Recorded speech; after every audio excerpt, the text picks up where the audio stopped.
Hi everyone. तो आज हमारा ये रिडॉक्स रिएक्शन का थर्ड लेक्चर है। हमने पहले लेक्चर में देखा था कि ऑक्सीडेशन नंबर क्या होता है और इसको हम लोग कैसे निकाल सकते हैं। फिर हमने सेकेंड लेक्चर में देखा कि रिडॉक्स रिएक्शन क्या होता है और वहाँ पे हमने ऑक्सीडेशन क्या होता है और रिडक्शन क्या होता है उसके बारे में देखा। आज इस वीडियो में यानी कि हमारा जो रिडॉक्स रिएक्शन का थर्ड लेक्चर है उसमें हम देखने वाले हैं अपना टाइप्स ऑफ रिडॉक्स रिएक्शन। लेकिन उससे पहले हमको ऑक्सीडाइजिंग एजेंट क्या होता है और रिड्यूसिंग एजेंट क्या होता है उसके बारे में समझना है।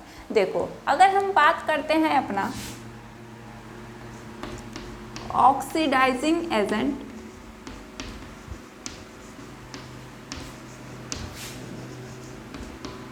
और रिड्यूसिंग एजेंट क्या होते हैं, तो देखो, ऑक्सीडाइजिंग एजेंट का मतलब जो इलेक्ट्रॉन एक्सेप्ट करे, यानी कि एक्सेप्टर ऑफ इलेक्ट्रॉन।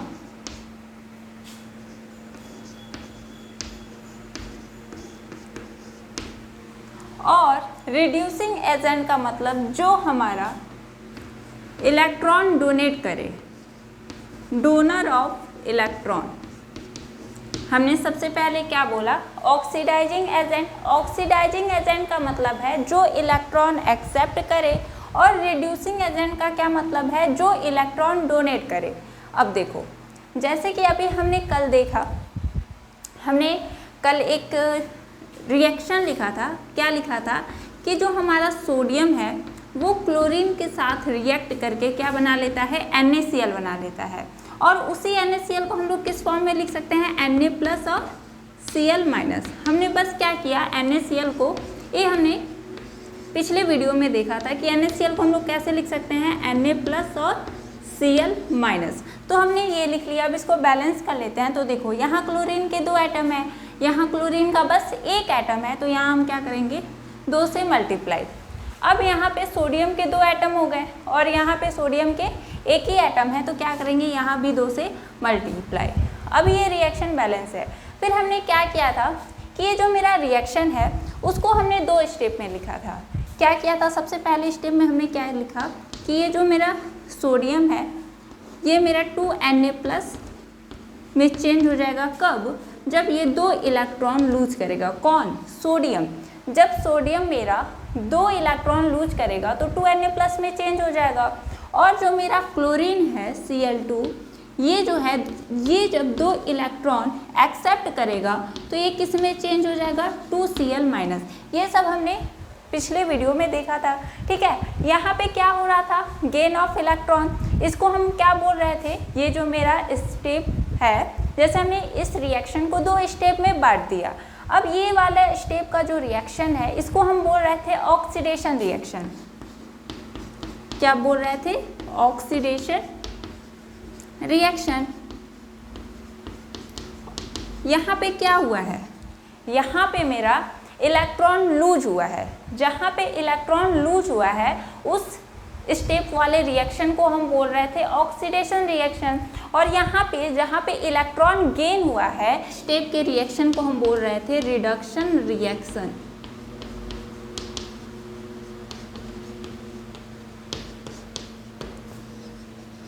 ठीक है, ये हमने कल देखा था। अब देखो, यहाँ पे जो हमने इसको 2 स्टेप में बांटा है, अगर हम सिंगल स्टेप की बात करें तो इसको हम लोग बोलते हैं हाफ रिएक्शन। Half reaction. जैसे हमने इसी रिएक्शन को 2 स्टेप में बांट दिया, एक स्टेप ये है और दूसरा स्टेप ये है। जो मेरा हमने सिंगल स्टेप में इसको बांटा है उसी को हम लोग क्या बोलते हैं, हाफ रिएक्शन। मतलब ये भी एक तरह का हाफ रिएक्शन है और ये भी मेरा क्या है, हाफ रिएक्शन है। और जब हम इसको क्या कर देंगे, ऐड कर देंगे, जब दोनों को जोड़ देंगे तो हमको ओवरऑल रिएक्शन मिल जाएगा। ठीक है, जब हम इसको ऐड कर देंगे तो हमको क्या मिल जाएगा, 2Na+ Cl2। और इधर भी 2 इलेक्ट्रॉन है, इधर भी 2 इलेक्ट्रॉन है, तो इसको लिखेंगे नहीं। और इधर क्या लिख देंगे, 2Na+ और Cl-। ठीक है, तो ऐसे हम लोग क्या कहते हैं कि ये जो मेरा रिएक्शन है ये हाफ रिएक्शन है और जब हम इसको ऐड कर देते हैं तो ओवरऑल रिएक्शन हमको मिल जाता है। तो देखो यहाँ पे ऑक्सीडाइजिंग एजेंट हमको और रिड्यूसिंग एजेंट समझना है। हमने बोला ऑक्सीडाइजिंग एजेंट कौन होगा, तो जो इलेक्ट्रॉन एक्सेप्ट करेगा, और रिड्यूसिंग एजेंट कौन होगा, तो जो इलेक्ट्रॉन डोनेट करेगा। इतना हमने बोला। अब देखो यहाँ पे जो मेरा सोडियम है, यहाँ पे मेरा सोडियम इलेक्ट्रॉन लूज कर रहा है, यानी अपना इलेक्ट्रॉन बाहर निकाल रहा है। और जो अपना इलेक्ट्रॉन बाहर निकाला है, देखो ये मेरा सोडियम है, इसने अपना 2 इलेक्ट्रॉन बाहर निकाला जिससे कि ये 2Na+ में चेंज हो गया। अब ये जो 2 इलेक्ट्रॉन बाहर निकाला है, उस इलेक्ट्रॉन को यहाँ पे जो ये 2 इलेक्ट्रॉन बाहर निकाला है, इसको जो क्लोरीन है उसको क्या कर ले रहा है, एक्सेप्ट कर ले रहा है।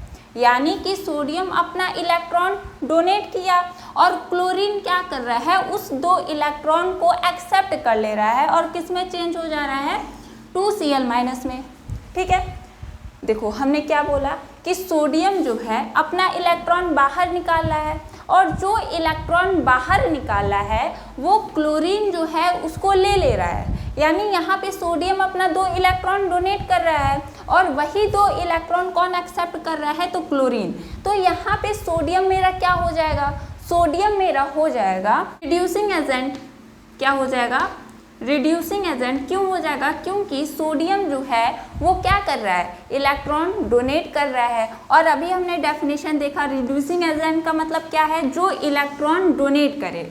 जो भी इलेक्ट्रॉन डोनेट करेगा उसको हम क्या बोलेंगे, रिड्यूसिंग एजेंट। और यहाँ पे जो सोडियम है वो क्या कर रहा है, अपना इलेक्ट्रॉन डोनेट कर रहा है, तो इसीलिए यहाँ पे जो सोडियम है वो क्या कहलाएगा, रिड्यूसिंग एजेंट।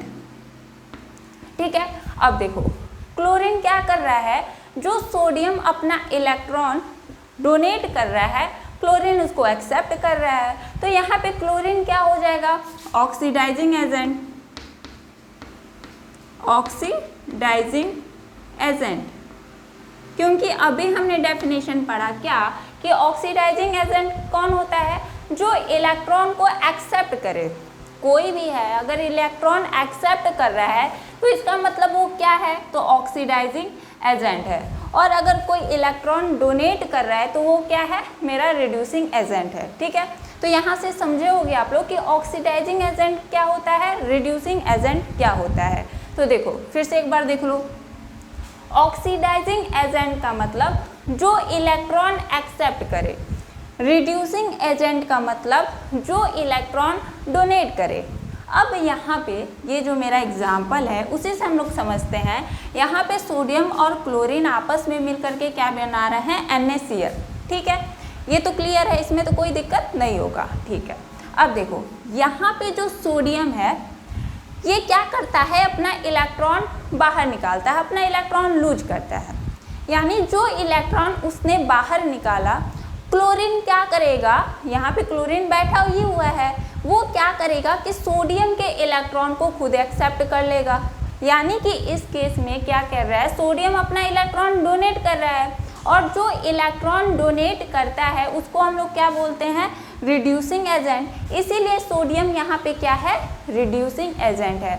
और जब ये इलेक्ट्रॉन डोनेट कर रहा है तो क्लोरीन उसको क्या ले रहा है, यानी एक्सेप्ट कर ले रहा है, जिसके वजह से क्लोरीन क्या हो जाएगा, मेरा ऑक्सीडाइजिंग एजेंट। क्योंकि अभी हमने पढ़ा ऑक्सीडाइजिंग एजेंट क्या होता है, जो इलेक्ट्रॉन एक्सेप्ट करे। ठीक है, ये क्लियर है। अब देखो एक तरीके से हम लोग और पता कर सकते हैं कि कौन सा ऑक्सीडाइजिंग एजेंट है और कौन रिड्यूसिंग एजेंट है। जैसे कि मेरा यहीं पे देखो, यहाँ पे अगर हम ऑक्सीडेशन स्टेट की बात करें, चलो हम इसको यहाँ लिख देते हैं। ठीक है, आ रहा है, यहाँ पे आ रहा होगा। यहाँ पे मेरा ये 2 सोडियम, फिर क्लोरीन और ये 2 NaCl। ठीक है, ये लिख देते हैं Na+Cl-। ठीक है, ये हमने लिख दिया। अगर हम यहाँ पे सोडियम के ऑक्सीडेशन स्टेट की बात करेंगे तो कितना होगा, 0 होगा। क्लोरीन का ऑक्सीडेशन स्टेट की बात करेंगे तो कितना होगा, 0। देखो यहाँ सोडियम जो होता है सॉलिड स्टेट में पाया जाता है, Cl2 गैसियस स्टेट में, और NaCl सॉलिड स्टेट में। ठीक है, सोडियम का ऑक्सीडेशन स्टेट 0, क्लोरीन का ऑक्सीडेशन स्टेट 0। यहाँ पे सोडियम का ऑक्सीडेशन स्टेट कितना हो जाएगा +1 और यहाँ पे क्लोरीन का ऑक्सीडेशन स्टेट कितना हो जाएगा -1। ठीक है, ये क्लियर है। अब देखो यहाँ पे सोडियम का जो ऑक्सीडेशन स्टेट है 0 से +1 हो रहा है। क्या हो रहा है? 0 से +1 हो रहा है। ऑक्सीडेशन नंबर बढ़ रहा है या घट रहा है? तो ऑब्वियस सी बात है बढ़ रहा है भाई। 0 से +1 हो रहा है तो घट तो नहीं रहा है, बढ़ ही रहा है। ठीक है, तो यानी कि अगर हमने आपको बताया था कि अगर ऑक्सीडेशन नंबर बढ़ रहा है तो इसका मतलब क्या हो रहा है? ऑक्सीडेशन। तो हमने लिख दिया ये ऑक्सीडेशन, यानी कि सोडियम का क्या हो रहा है? ऑक्सीडेशन।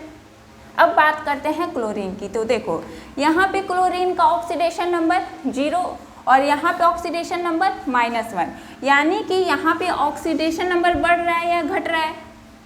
घट रहा है। ठीक है, 0 से -1 हो रहा है तो मतलब क्या है? घट रहा है। और जब ऑक्सीडेशन नंबर घटता है तो उसको हम लोग क्या बोलते हैं? रिडक्शन। यानी कि क्लोरीन का क्या हो रहा है? रिडक्शन।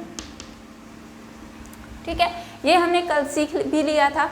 अब देखो यहाँ पे जिसका ऑक्सीडेशन होता है, यानी कि सोडियम का क्या हो रहा है? ऑक्सीडेशन हो रहा है, तो जिसका भी ऑक्सीडेशन होगा उसको हम लोग बोलते हैं रिड्यूसिंग एजेंट। क्या बोलेंगे? Reducing agent. ठीक है, जिसका भी ऑक्सीडेशन होगा क्या बोलेंगे? Reducing agent. अब देखो, ठीक है, और जिसका रिडक्शन हो रहा है, जैसे यहाँ पे क्लोरीन जो है उसका क्या हो रहा है? रिडक्शन हो रहा है, तो जिसका भी रिडक्शन होगा उसको हम बोलेंगे ऑक्सीडाइजिंग एजेंट।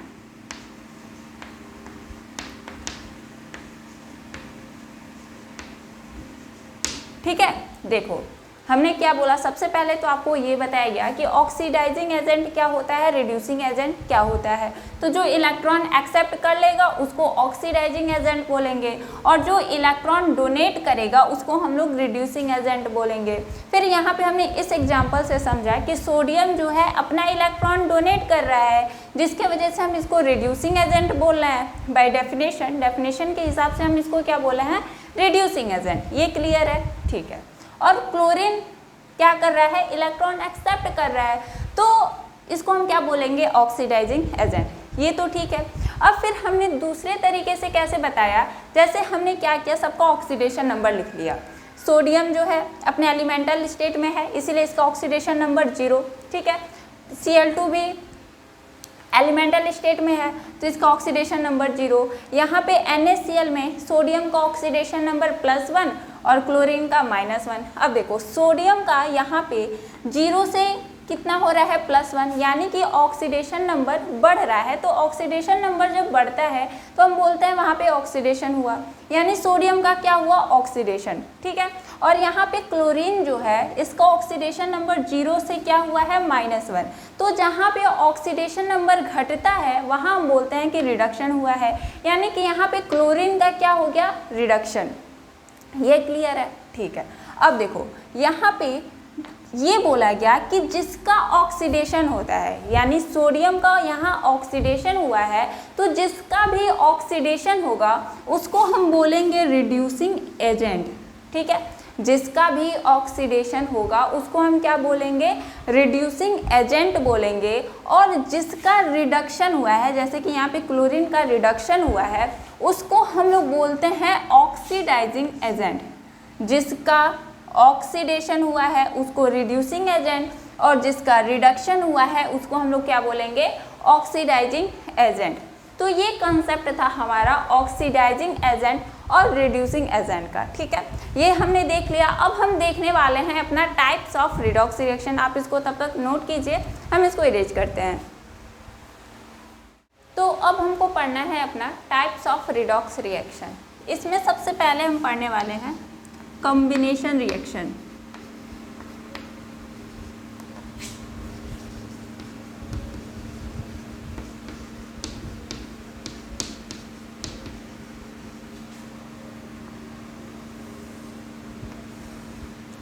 देखो कॉम्बिनेशन रिएक्शन समझते हैं किस टाइप का रिएक्शन होगा। यहाँ पे कुछ इस टाइप का रिएक्शन हमको मिलेगा। ठीक है, यानी कि दो एलिमेंट्स आपस में कंबाइन होकर के एक नया हमको कंपाउंड दे देंगे। ठीक है, जैसे कि मेरा देखो कार्बन और ऑक्सीजन, यहाँ पे कार्बन सॉलिड स्टेट में होता है, ऑक्सीजन O2 जो है गैसियस स्टेट में होता है। ये कंबाइन होकर के हमको क्या दे देगा, कार्बन डाइऑक्साइड। ठीक है, उस टेम्परेचर भी देना पड़ता है।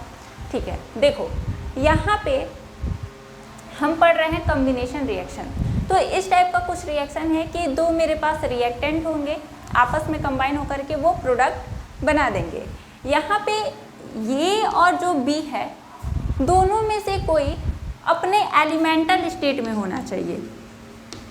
किसमें, एलिमेंटल स्टेट में।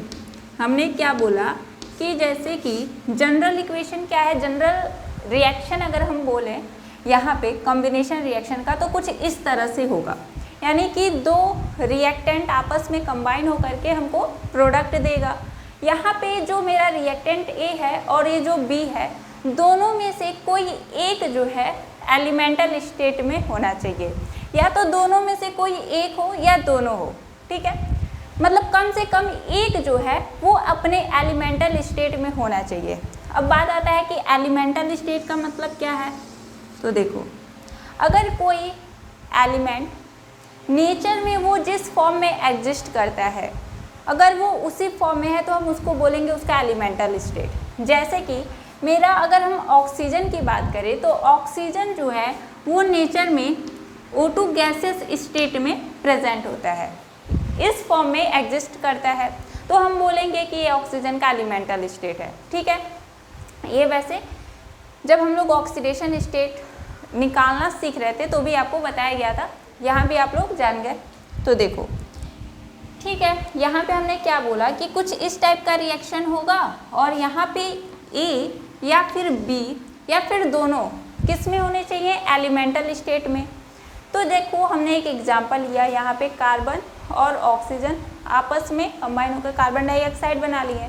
तो देखो यहाँ पे कंबाइन तो हो रहा है, तो हमको तो कॉम्बिनेशन दिख रहा है, और साथ में क्या हो रहा है, ऑक्सीडेशन भी हो रहा है और रिडक्शन भी हो रहा है। कैसे, तो देखो यहाँ पे कार्बन का ऑक्सीडेशन स्टेट कितना हो जाएगा, तो 0, ऑक्सीजन का तो यहाँ 0, यहाँ पे कार्बन का ऑक्सीडेशन स्टेट कितना हो जाएगा, तो +4।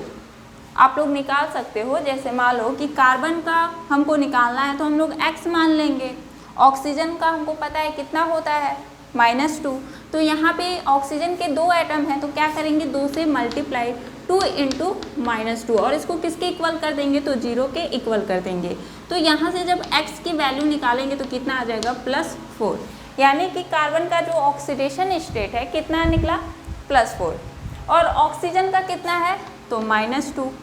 ठीक है, यानी कि यहाँ पे कार्बन जो है इसका ऑक्सीडेशन नंबर 0 है और यहाँ पे कितना है, तो +4 है, यानी कि 0 से कितना हुआ, +4।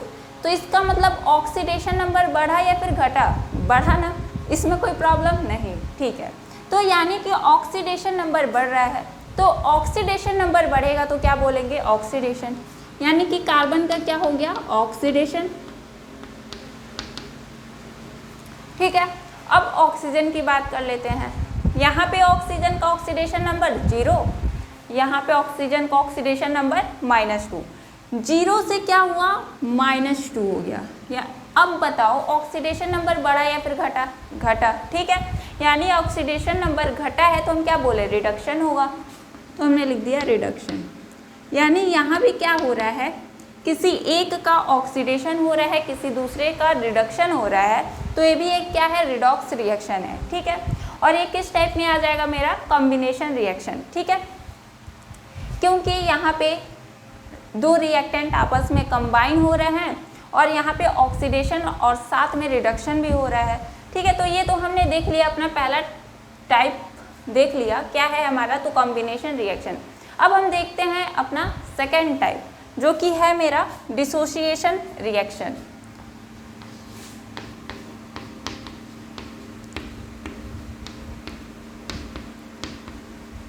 डिसोसिएशन रिएक्शन,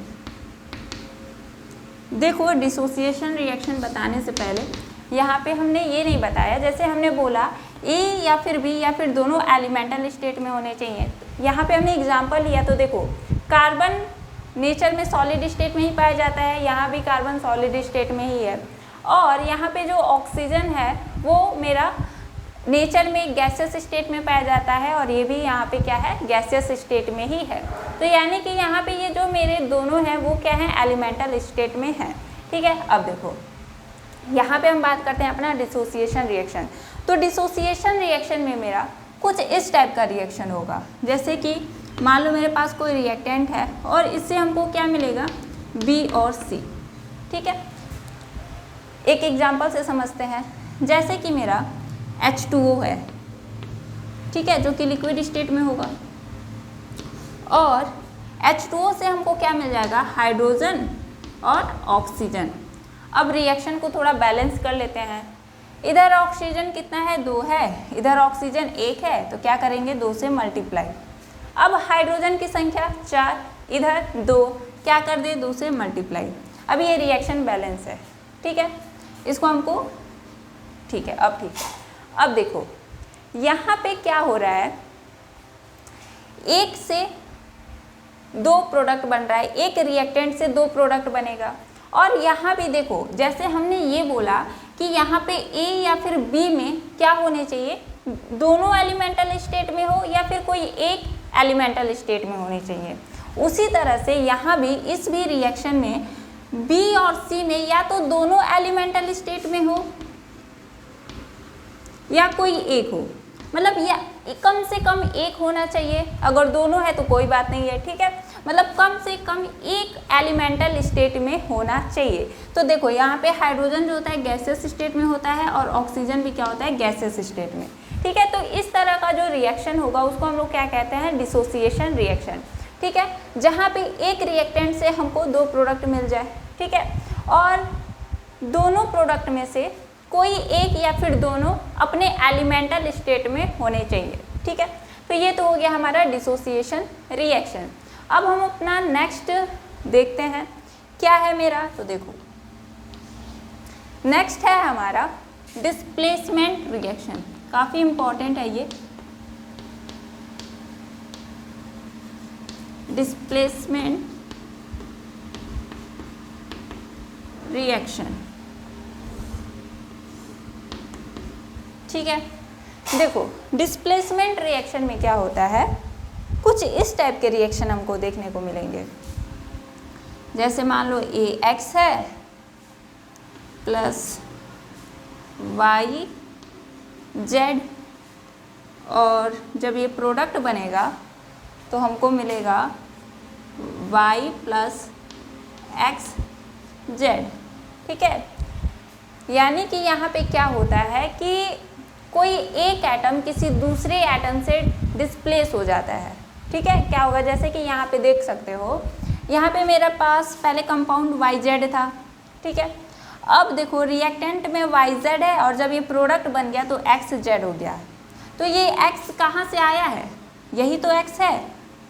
यानी कि जब किसी कंपाउंड में क्या होगा, कंपाउंड में ये जो मेरा एक एटम है किसी दूसरे एटम से क्या हो जाए, डिस्प्लेस हो जाए। जैसे कि यहाँ पे ये Y जो है वो X से क्या हो गया है, डिस्प्लेस हो गया है। तो ऐसे रिएक्शन को हम लोग बोलते हैं डिस्प्लेसमेंट रिएक्शन। ठीक है, जब कोई एक एटम किसी दूसरे एटम से क्या हो जाएगा, डिस्प्लेस हो जाएगा, तो ऐसे रिएक्शंस को हम लोग क्या बोलेंगे, डिस्प्लेसमेंट रिएक्शन। जैसे कि एक एग्जांपल से समझते हैं, हमारे पास क्या है, जिंक है और HCl है, ये रिएक्ट करके क्या बन जाएगा मेरा, ZnCl2 और H2। ठीक, रिएक्शन को बैलेंस कर लेते हैं। तो देखो क्लोरीन उधर कितना है, 2 है, इधर कितना है, 1 है, तो यहाँ पे 2 लिख देंगे। अब ये रिएक्शन मेरा बैलेंस है, 2 हाइड्रोजन इधर भी है, 2 हाइड्रोजन उधर भी है। अब ये क्लियर है। अब देखो यहाँ पे हमको क्या करना है, हमको यहाँ पे दिख रहा है, क्या दिख रहा है कि देखो पहले मेरा HCl था, ठीक है, अब मेरा ZnCl2 हो गया। यानी कि यहाँ पे जो मेरा हाइड्रोजन है वो डिस्प्लेस कर दिया गया है किससे, तो जिंक से। ठीक है, तो इस तरह के रिएक्शंस को हम लोग क्या बोलते हैं, डिस्प्लेसमेंट रिएक्शन। देखो यहाँ पे जिंक का जो ऑक्सीडेशन स्टेट है कितना हो जाएगा, 0, हाइड्रोजन का +1 और क्लोरीन का -1, और यहाँ पे जो है जिंक का ऑक्सीडेशन स्टेट +2 हो जाएगा, हाइड्रोजन का 0। ठीक है, अब देखो यहाँ पे बस अभी हमने आपको ये समझाया कि डिस्प्लेसमेंट रिएक्शन क्या होता है।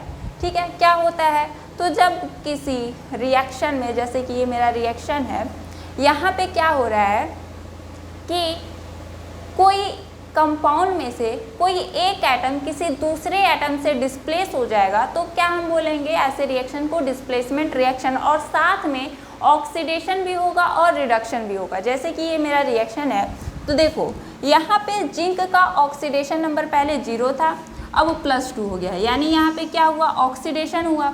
उसके बाद से देखो यहाँ पे हाइड्रोजन का ऑक्सीडेशन नंबर +1 और यहाँ पे 0, यानी कि रिडक्शन हो गया हाइड्रोजन का, यानी कि साथ साथ में ऑक्सीडेशन भी हो रहा है और रिडक्शन भी हो रहा है। ठीक है, यानी कि हमको ये तो दिख रहा है क्या, कि यहाँ पे एटम तो डिस्प्लेस हो ही रहे हैं और साथ में ऑक्सीडेशन और रिडक्शन भी हो रहा है। तो ऐसे रिएक्शंस को हम लोग क्या बोलते हैं, डिस्प्लेसमेंट रिएक्शन। अब देखो इसमें काफ़ी इम्पोर्टेंट हमको पढ़ना है, इसके लिए हम इसको इरेज करते हैं। आप तब तक इसको लिख लीजिए, आपको नोट्स डिस्क्रिप्शन बॉक्स में मिल जाएगा, आप तब तक रफ में इसको नोट कर लीजिए कहीं। ठीक है, अगर हम तुम्हारे सामने 2 रिएक्शन लिखते हैं, कौन कौन सा, तो देखो जिंक कॉपर सल्फेट रिएक्ट करके क्या बना ले, तो जिंक सल्फेट और कॉपर। ठीक, और फिर हम एक और रिएक्शन लिखते हैं, कॉपर प्लस जिंक सल्फेट, और ये क्या बना ले, कॉपर सल्फेट और जिंक। और हम तुमसे ये पूछे कि बताओ कि इन दोनों रिएक्शन में कौन सा रिएक्शन होगा, यानी कौन सा रिएक्शन फिजिबल होगा। ठीक है, तो देखो, या फिर एक और हम लेके चलते हैं F2 और इसका रिएक्शन करवा दो पोटेशियम आयोडाइड से, तो क्या बन जाए, KF और I2, या फिर आयोडीन ले लो और इसका रिएक्शन करवा दो KF से, और क्या बन जाएगा तब, KI और F2।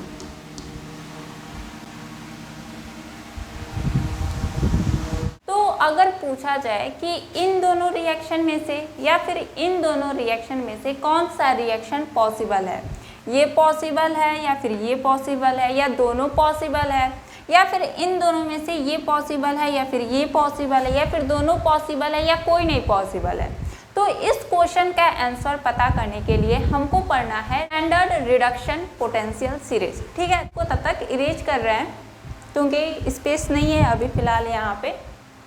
तो हमको पढ़ना है अपना स्टैंडर्ड रिडक्शन पोटेंशियल सीरीज। ठीक है, तो देखो ये सीरीज जो है ये हमको क्या बताता है कि इस सीरीज में जो एलिमेंट सबसे नीचे होगा उसका रिडक्शन पोटेंशियल उतना ही ज़्यादा होगा। ठीक है, पहले इस सीरीज में जितने भी एलिमेंट्स हैं हम वो लिख लेते हैं। ठीक है, चलो लिख लेते हैं सबसे पहले, उसके बाद से हम बात करेंगे।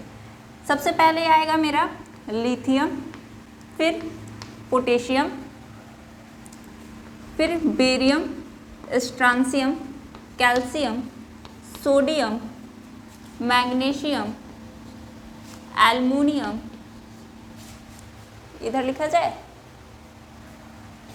Manganese, zinc, chromium, Fe, cadmium, cobalt,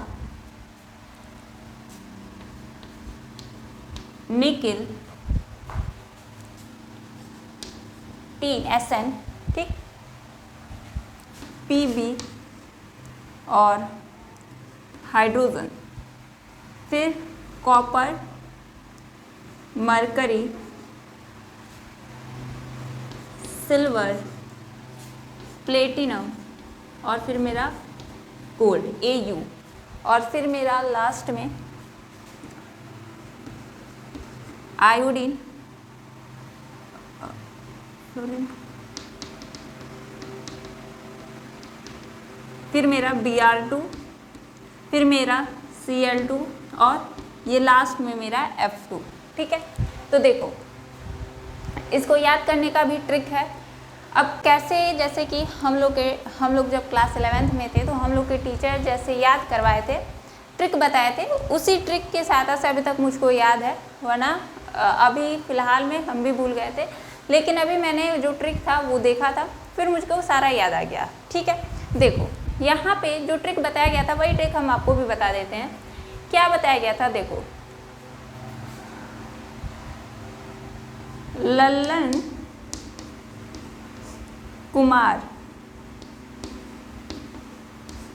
Kumar barium B, strontium है तो S, कैल्शियम है तो C, BSc, जैसे ग्रेजुएशन की जो डिग्री है BSc, ये वही BSc है। ठीक है, और फिर 11, 12, 13 लल्लन कुमार BSc 11, 12, 30, 11, 12, 13 मंजन जिंक करो लोहा सीढ़ी कबाड़ हो, लोहा सीढ़ी कबाड़। ठीक, फिर यहाँ पे Ni निकिल है तो निकिल Sn है। ठीक है, तो इसको हम लोग बोलते थे साहब, निकिल साहब। Pb को बोलते थे पंडित, और ये हाइड्रोजन को है। फिर ये देखो यहाँ से हम लोग इसको याद किए थे, CHAPA यानी छप्पा। ठीक है, और फिर यहाँ पे जैसे कि हम लोग हैलोजन ग्रुप्स के जो एलिमेंट है वो हम क्या बोलते हैं, फ्लोरीन, यहाँ लिख देते हैं फ्लोरीन, क्लोरीन, ब्रोमीन और आयोडीन। ठीक, तो यहाँ पे क्या करेंगे, आयोडीन से शुरू करेंगे I2, फिर उसके बाद क्या है, ब्रोमीन है तो Br2, फिर Cl है तो क्या हो जाएगा Cl2, और फ्लोरीन है तो क्या हो जाएगा F2। ठीक, तो देखो यहाँ पे लिथियम का क्या, लल्लन, पोटेशियम का कुमार, बेरियम का B, स्ट्रांसियम का S, कैल्शियम का C, सोडियम का एटॉमिक नंबर 11 होता है तो हमने यहाँ 11 लिखा। मैग्नीशियम का कितना होता है 12, एल्युमिनियम का कितना होता है 13। ठीक है, तो ये हो गया लल्लन कुमार BSc 11, 12, 30 या फिर 11, 12, 13, ज़्यादा कंफर्टेबल लगता है हमको, आप लोग जैसे मन करे वैसे देख लेना। ठीक है, मैग्नीज का मंजन, ठीक है, जिंक का जिंक, क्रोमियम का करो, Fe लोहा। ठीक है, तो Fe का क्या हो जाएगा लोहा, Cd यानी कैडमियम है ये, तो इसका हम लोग क्या लिख रहे हैं Cd, लोहा सीढ़ी। Co यानी कोबाल्ट है तो इसको हम लोग लिख रहे हैं कबाड़। ठीक है, अब देखो यहाँ पे है निकिल, तो निकिल Sn, टीन कहते हैं इसको, तो यहाँ पे हम इसको बोल रहे हैं साहब। ठीक है, मंजन जिंक करो लोहा सीढ़ी कबाड़, निकिल साहब। Mn को मंजन, Zn को जिंक, क्रोमियम को करो, Fe को लोहा, Cd को सीढ़ी, Co को कबाड़, Ni को निकिल, Sn को साहब। फिर देखो Pb पंडित, ठीक है, हाइड्रोजन का है, कॉपर का C, मरकरी का H, सिल्वर का A, प्लेटिनम का P, गोल्ड का A, छप्पा। ठीक है, CHAPA याद कर लेना, उसके बाद से कॉपर, हाइड्रोजन का मरकरी, A का सिल्वर, P का प्लेटिनम, A का गोल्ड। ठीक है, अब देखो यहाँ पे आपको बताया गया कि कैसे लिखना है। हैलोजन में हैलोजन ग्रुप्स के जो एलिमेंट है फ्लोरीन, क्लोरीन, ब्रोमीन, आयोडीन, उल्टा कर दो, आयोडीन, ब्रोमीन, क्लोरीन, फ्लोरीन। तो ऐसे हम लोग क्या कर सकते हैं, इस तरह से ये याद कर सकते हैं। ठीक है, एक दो बार पढ़ोगे याद हो जाएगा।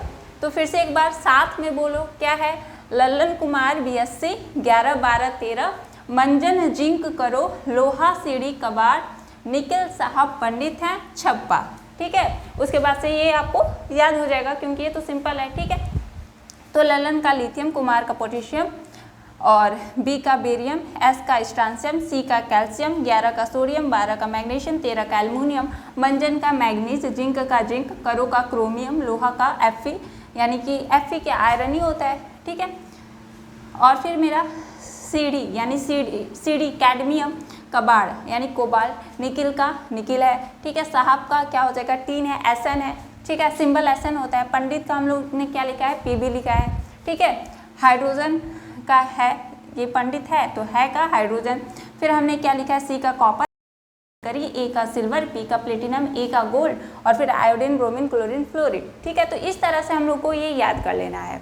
तो देखो जैसे ही इस सीरीज में हम लोग नीचे की तरफ जाते हैं, जैसे यहाँ गए, फिर इसके नीचे मेरा ये आ जाएगा, फिर इसके नीचे मेरा ये आ जाएगा, कहाँ गया, ये आ जाएगा, फिर इसके नीचे मेरा ये आएगा। तो जैसे जैसे हम लोग इस सीरीज में नीचे जाते हैं, तो जो सबसे नीचे मेरा एलिमेंट है यानी जो फ्लोरीन होता है, उसमें क्या होता है कि उसका रिडक्शन पोटेंशियल जो होता है उतना ही अधिक होता है। क्या होता है, जैसे जैसे हम लोग इस सीरीज में नीचे आएंगे, यानी कि जो नीचे के एलिमेंट्स होते हैं उनका रिडक्शन पोटेंशियल जो होता है उतना ही अधिक होता है। तो अगर आपसे पूछा जाए कि इसमें जितने भी एलिमेंट हैं सबसे अधिक रिडक्शन पोटेंशियल किसका होगा, तो फ्लोरीन का। अब बात आता है रिडक्शन पोटेंशियल होता क्या है, ठीक है। हमने लिख तो दिया रिडक्शन पोटेंशियल। रिडक्शन पोटेंशियल का मतलब क्या है, तो देखो पोटेंशियल का मतलब क्या होता है, ताकत। क्या होता है, ताकत, यानी कि जिसके पास रिड्यूस होने का ताकत होता है, टेंडेंसी टू गेट रिड्यूस, ठीक है। हम यहाँ लिख देते हैं, टेंडेंसी टू गेट रिड्यूस, यानी जो जितने नीचे वाले एलिमेंट्स हैं उनके पास क्या होगा, रिड्यूस होने की टेंडेंसी होगी, उनके पास रिडक्शन पोटेंशियल उतना ही ज़्यादा होगा। और जो एलिमेंट्स ऊपर होंगे उनके पास क्या होगा, तो वो जो होंगे उनके पास टेंडेंसी होगी ऑक्सीडाइज होने के लिए, ठीक है। तो टेंडेंसी टू गेट ऑक्सीडाइज, ये टेंडेंसी टू गेट ऑक्सीडाइज,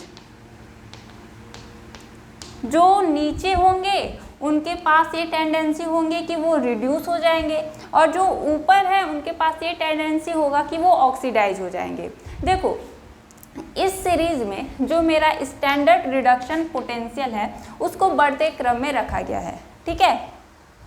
तो स्टैंडर्ड रिडक्शन पोटेंशियल अगर बढ़ रहा है तो उसका मतलब तो यही है ना कि जो सबसे नीचे है, यानी कि जैसे ही हम नीचे जैसे यहाँ से हम नीचे जैसे ही जा रहे हैं तो रिडक्शन पोटेंशियल बढ़ते जा रहा है। तो रिडक्शन पोटेंशियल बढ़ने का मतलब क्या है कि रिड्यूस होने की जो टेंडेंसी है वो बढ़ती जा रही है, ठीक है।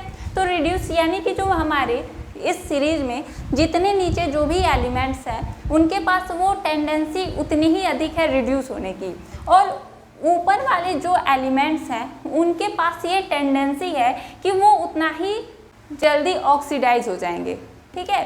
ये जो होंगे वो आसानी से रिड्यूस हो जाएंगे नीचे वाले एलिमेंट, और ऊपर वाले ऑक्सीडाइज हो जाएंगे। अब ध्यान रखना, अगर मान लो पूछा जाए कि सबसे अच्छा रिड्यूसिंग एजेंट कौन सा है, यानी कि उसका क्या हो, अगर जिसका सबसे अच्छा ऑक्सीडेशन होगा वो क्या होगा, रिड्यूसिंग एजेंट। तो रिड्यूसिंग एजेंट मेरा क्या हो जाएगा, लिथियम। और अगर पूछा जा रहा है कि ऑक्सीडाइजिंग एजेंट सबसे अच्छा कौन है, तो आप ये देखो कि सबसे अच्छा किसका रिडक्शन हो रहा है। तो देखो यहाँ पे फ्लोरीन जो है इसका रिडक्शन पोटेंशियल सबसे अच्छा है, तो इसका मतलब इसके पास रिड्यूस होने की टेंडेंसी काफ़ी अच्छी है, यानी कि ये फ्लोरीन जो है वो मेरा बहुत ही अच्छा ऑक्सीडाइजिंग एजेंट है, ठीक है। तो ये बात क्लियर हो गया होगा आपको। अब देखो अभी हमने जो आपसे क्वेश्चन पूछा था उस पे चलते हैं, कहाँ लिखा जाए, इसको हम इरेज करते हैं। तो आपसे ये पूछा गया था कि जब जिंक और कॉपर सल्फेट का रिएक्शन होता है तो क्या बनता है, ऊपर आ रहा है, कहाँ लिखा जाए, चलो साइड में लिखते हैं यहाँ पे। कि जिंक जो है जब वो कॉपर सल्फेट के साथ रिएक्ट करेगा तो क्या बनाता था, जिंक सल्फेट और कॉपर।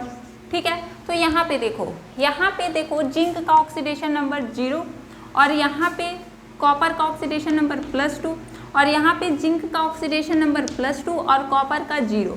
ठीक है, अब देखो जिंक का 0 से +2 यानी कि ऑक्सीडेशन नंबर बढ़ रहा है, ऑक्सीडेशन नंबर बढ़ रहा है तो ऑक्सीडेशन होगा, तो हमने लिख दिया ऑक्सीडेशन। अच्छा बताओ कॉपर का क्या हो रहा है तब, कॉपर का ऑक्सीडेशन स्टेट +2 से 0 जा रहा है, इसका मतलब क्या है कि रिडक्शन हो रहा है।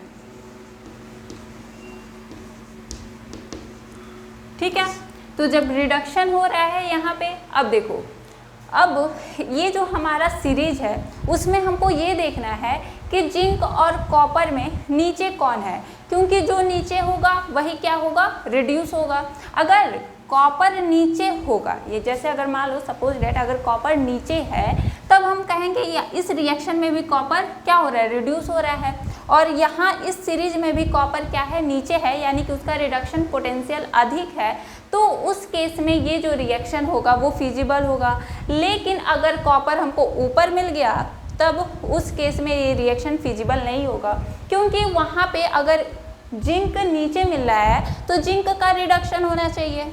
चलो कंफ्यूज हो गए, यहाँ पे देखो समझो क्या बोला जा रहा है।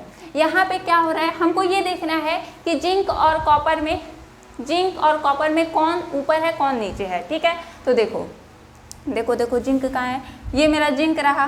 ठीक है, यानी ऊपर हमको क्या दिख गया, जिंक दिख गया, और यहाँ पे कॉपर, यानी कि जिंक ऊपर है कॉपर नीचे है, यानी कि कॉपर नीचे है और जिंक ऊपर है। ठीक है, उसी का हमने उल्टा बोला, कोई दिक्कत नहीं है। देखो यानी कि क्या मतलब है कि जो नीचे होगा वो क्या चाहेगा, उसका रिडक्शन होना चाहेगा, और यहाँ पे कॉपर नीचे है तो कॉपर क्या होना चाहेगा, रिड्यूस होना चाहेगा, कॉपर जो है वो रिड्यूस होना चाहेगा।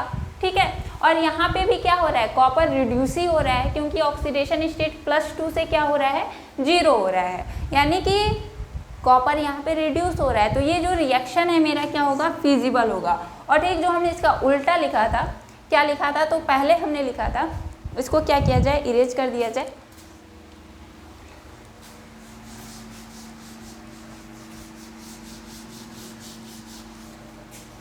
ठीक है, देखो हमने क्या लिखा था, फिर एक हमने लिखा था कि कॉपर है और जिंक सल्फेट है, और यहाँ से क्या बन रहा था, कॉपर सल्फेट और जिंक बन रहा था। ठीक है, तो यहाँ पे कॉपर का ऑक्सीडेशन स्टेट 0, यहाँ पे जिंक का +2, यहाँ पे कॉपर का +2 और जिंक का 0।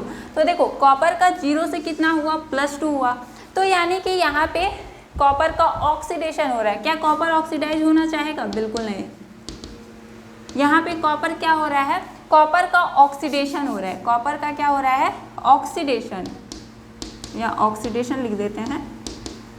ठीक है, कॉपर का क्या हो रहा है, ऑक्सीडेशन हो रहा है, और जिंक का क्या हो रहा है, तो रिडक्शन, +2 से 0 हो रहा है, ऑक्सीडेशन नंबर घट रहा है, ऑक्सीडेशन नंबर घटेगा तो क्या कहेंगे, रिडक्शन हो रहा है। ठीक है, तो जब रिडक्शन होगा तो देखो यहाँ पे हमने लिख दिया, ये यहाँ पे क्या हो रहा है, रिड्यूस हो रहा है, यानी जिंक रिड्यूस हो रहा है और कॉपर का ऑक्सीडेशन हो रहा है।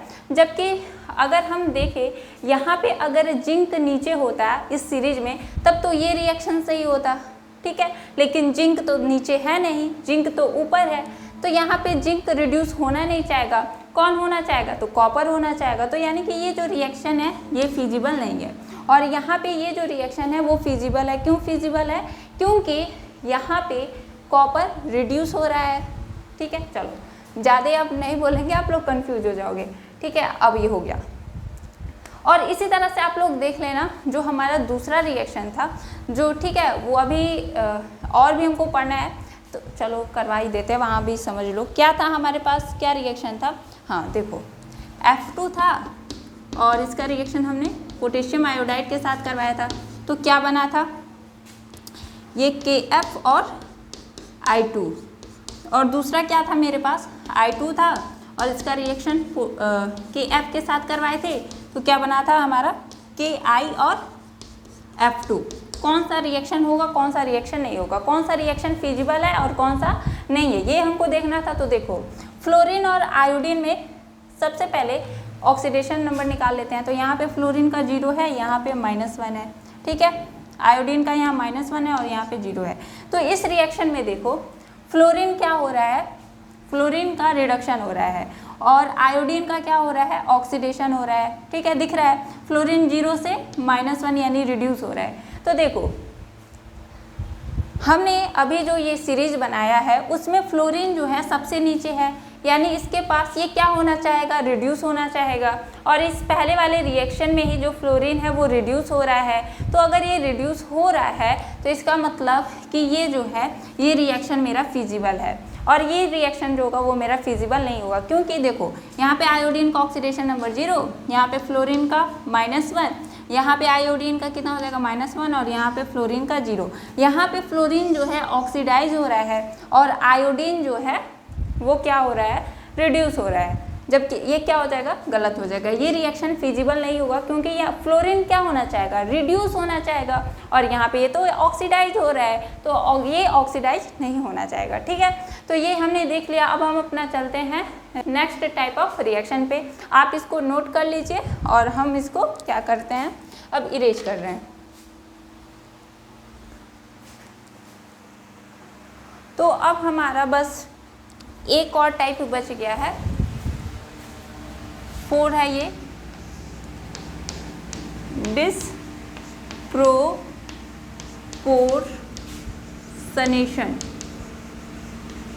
Disproportionation reaction. देखो इस टाइप के रिडॉक्स रिएक्शन में क्या होता है, ये स्पेलिंग सही है ना, देख लेना भाई तुम लोग।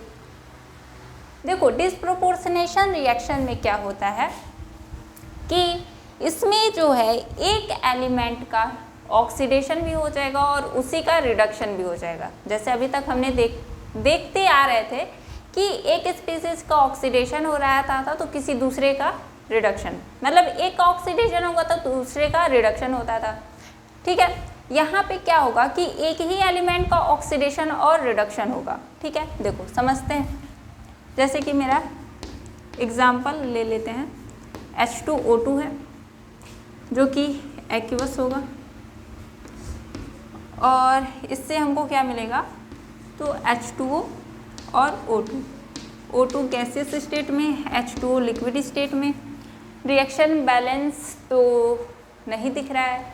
तो देखो यहाँ पे जो है ऑक्सीजन 2 है और उधर 3 है, तो अगर हम यहाँ पे क्या कर देते हैं, यहाँ पे 2 और यहाँ पे 2, तो देखो हाइड्रोजन तो 4 है, उधर भी 4 है, ऑक्सीजन 4 है और उधर 4 है, ठीक है। रिएक्शन अभी ये बैलेंस है। तो देखो यहाँ पे क्या होता है कि अगर हम ऑक्सीजन का यहाँ पे ऑक्सीडेशन स्टेट निकालेंगे तो कितना आता है, -1। निकाल के देख लेते हैं। देखो हाइड्रोजन का ऑक्सीडेशन स्टेट कितना होता है, +1 होता है। हाइड्रोजन का ऑक्सीडेशन स्टेट कितना होता है, +1 होता है। चूँकि यहाँ हाइड्रोजन के 2 एटम हैं तो 2 से क्या कर देंगे, मल्टीप्लाई कर देंगे।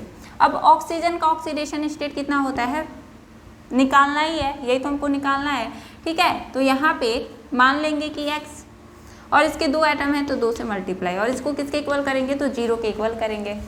1 × 2 2 प्लस x × 2 2x = 0। तो यहाँ से हमको क्या मिल जाएगा, 2x = -2, यानी x की वैल्यू -1, ठीक है। यानी कि यहाँ पे ऑक्सीजन का जो ऑक्सीडेशन स्टेट है वो कितना है, -1, और यहाँ पे जो ऑक्सीजन है उसका ऑक्सीडेशन स्टेट कितना आता है, -2। आप लोग निकाल भी सकते हो, ठीक है। हाइड्रोजन का क्या मानोगे, +1 मानोगे, क्या होता ही है, ठीक है। हाइड्रोजन का +1 मानोगे, +1 लोगे तो यहाँ पे ऑक्सीजन का जो ऑक्सीडेशन स्टेट है वो -2 आएगा, ठीक है। और यहाँ पे जो ऑक्सीजन है एलिमेंटल स्टेट में है तो इसका ऑक्सीडेशन नंबर क्या हो जाएगा, 0। तो देखो यहाँ पे क्या हुआ, एक बार ऑक्सीजन का ऑक्सीडेशन स्टेट -1 से -2 हुआ और एक बार -1 से क्या हो गया, 0 हो गया। एक बार -1 से -2 यानी कि ये क्या हो रहा है, घट रहा है या फिर बढ़ रहा है, तो घट रहा है, ठीक है। -1 से -2 हो रहा है तो घट ही रहा है, ठीक है। तो ये क्या हो जाएगा, रिडक्शन। अब देखो यहाँ पे ऑक्सीजन का -1 है और यहाँ पे ऑक्सीजन का 0, यानी कि -1 से क्या हो रहा है, 0 हो रहा है, यानी कि ऑक्सीडेशन नंबर बढ़ रहा है। तो जब बढ़ेगा तो क्या बोलेंगे, ऑक्सीडेशन हुआ है। ठीक है, यानी कि यहाँ पे ऑक्सीजन का ही क्या हो गया, रिडक्शन भी हो गया और ऑक्सीडेशन भी हो गया। तो इस टाइप का जो रिएक्शन होता है उसी को हम क्या बोलते हैं, डिस्प्रोपोर्शनेशन रिएक्शन। ठीक है, तो ये जो है हमारा एनसीईआरटी में जितने भी टाइप्स दिए थे उसको हमने कवर कर लिया। आप लोग जब भी वीडियो देखो तो रफ कॉपी लेकर के बैठो, बाकी तो आपको डिस्क्रिप्शन बॉक्स में आपको नोट्स मिल जाएगा। लेकिन आप लोग अगर कुछ सीखने के लिए बैठ रहे हो, किसी भी टीचर से पढ़ रहे हो, तो आप लोग अपना एक कॉपी, कोई भी कॉपी ले करके बैठो, जो भी चीज़ बताया जा रहा है उसको नोट करते रहिए। बाकी आपको यहाँ पे डिस्क्रिप्शन बॉक्स में नोट्स मिल जाएगा। तो ठीक है, आप लोग अच्छे से पढ़िए और thank you so much for watching this video.